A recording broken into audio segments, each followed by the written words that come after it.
क्या हुआ? अनिरुद्ध जेल से भाग गया। ये वाक्य हवा में गूंजते ही कमरे की हर चीज अचानक धीमी पड़ गई, मानो समय खुद सांस रोककर खड़ा हो गया हो। मालिका की आंखों में जो आश्चर्य और गुस्सा एक साथ उभरा, उसे शब्दों में पिरोना मुश्किल था। आपकी निगरानी में था ना वो? आपके होते हुए ऐसा कैसे हो सकता है? आवाज में तीव्रता थी, पर उसके शब्दों के पीछे एक नर्म सा कांपा हुआ भी था। पाती कांपते रहे थे, क्योंकि किसी के भाग जाने का मतलब केवल सुरक्षा का उल्लंघन नहीं, बल्कि उन छुपी सच्चाइयों का उजागर होना भी होता है जिन्हें लोग संभाल कर रखते हैं। कमरे में खामोशी घिराई। खिड़की के पर्दे हल्के से हिले और नर्म सी रोशनी दीवारों पर गिरी। मालिका ने गहरी सांस ली और कहा, वो तो आप ही बता सकती हैं। उसकी आंखों में एक चुनौती थी, एक परीक्षण।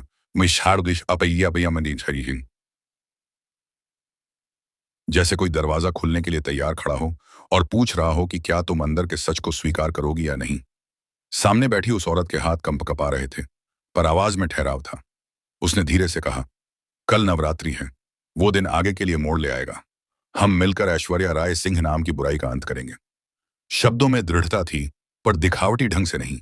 इस बार यह वादा अंदर तक उतरा हुआ लगा, जैसे उसने अपनी आत्मा पर मोहर लगा दी हो। मालिका ने पेपरों की मोटी फाइल उठाई और उसे मेज पर थपथपा दिया। मैं इन पेपर्स पे कभी साइन नहीं करूंगी, वह बोली। आवाज ठंडी थी, पर हर अक्षर का प्रभाव भारी था। कमरे में बैठा हर इंसान महसूस कर सकता था कि यह किसी तामझाम का वक्तव्य नहीं, यह एक आखिरी सीमा थी। सामने वाला आदमी, जो हमेशा नम्र और चालाक दोनों रहा था, मुस्कुराकर बोला, मैं तुम्हें डिवोर्स नहीं दूंगी। You get that? नहीं दूंगी। शब्दों में व्यंग्य और शक्ति का अनूठा मिश्रण था। जाहिर था कि यह वाक्य किसी पुराने समझौते का खंडन कर रहा था। मालिका के होंठों पर एक हल्की सी मुस्कान आई, मुस्कान जो पहले कभी इतनी खतरनाक नहीं लगी। उसने कहा, साहब, मालिका बस कभी नहीं, बस बात को बड़ा मानता है। उसकी आवाज में तिलिस्मी ठंडक थी, जैसे कोई जिसने कई बार उल्टा रुख किया हो, अब फिर से वही खेल कर रहा हो। वह जानती थी कि विरोधी को छोटा आंकना खतरनाक है, पर अब वक्त बदल चुका था। अगर तुमने अपनी मर्जी से ये पेपर साइन नहीं किए ना, उसने आग उगलते हुए कहा, तो मुझे कोई और रास्ता अपनाना पड़ेगा। उस कमरे की दीवारें रहस्यों की भट्टी बन गईं। हर पुराना फैसला, हर दबा रंगीना सच अब उभर कर सामने आने लगा। मालिका ने नींबू की तरह तीखी सांस ली और आखिर में कहा, एंड ट्रस्ट मी, तुम्हारे लिए बेहतर यही होगा। शब्दों की गूंज अभी भी हौलाती रही। सामने वाला आदमी पलटकर उसकी आंखों में देखने की कोशिश कर रहा था। क्या यह केवल शक्ति का खेल है, या किसी आत्मा के लिए आखिरी लड़ाई भी? उस औरत के मन में उथल पुथल थी। उसने याद किया कैसे कुछ हफ्ते पहले अनिरुद्ध का मामला उनके घर में आया था, कैसे उसे पकड़ कर रखा गया, कैसे उसने अपने लिए कुछ हद तक सहानुभूति भी जगी थी, पर अब वह भाग चुका था। उसकी सोच में यह सवाल बार बार उभरा कि क्या कोई उसे अंदर से खा गया। वह कौन सी वजह थी जिसके लिए किसी ने जेल से भागने का जोखिम उठाया? क्या किसी ने उसकी निगरानी संबंधी झूठ बोला था, या फिर कोई और बड़ा जाल बिछा हुआ था? सच का मतलब अक्सर सिर्फ घटनाएं नहीं होती। सच का एक जहरीला हिस्सा वह भी है जो लोग छुपा लेते हैं। रिश्तों की नखली सीमा, वादों की आड़ में किया गया धोखा, और दिल में पलती हुई बदला की आग। मालिका के चेहरे पर अचानक पीड़ा और दृढ़ता का मेल उभर आया।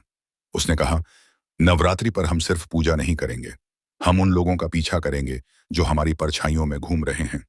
उसके शब्दों में अब धार्मिकता से ज्यादा युद्ध की थाह थी। वह रात लंबी थी। माहौल में ऐसा लगता था मानो घर की दीवारें किसी गवाह की तरह धीरे धीरे बोलती हों। पुरानी बातें, छुपे खत और अनकहे वादे।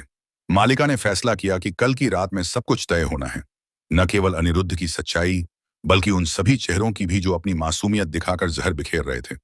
उसने अपने मन में एक सूची बनाई, जो लोग शक के घेरे में थे, जो लोग लाभ उठाने की कोशिश कर रहे थे, सास से पैरी तिहाई में सापई करते रहे थे, और सबसे बड़े, वो जो हमेशा चुपचाप निगाह रखते थे।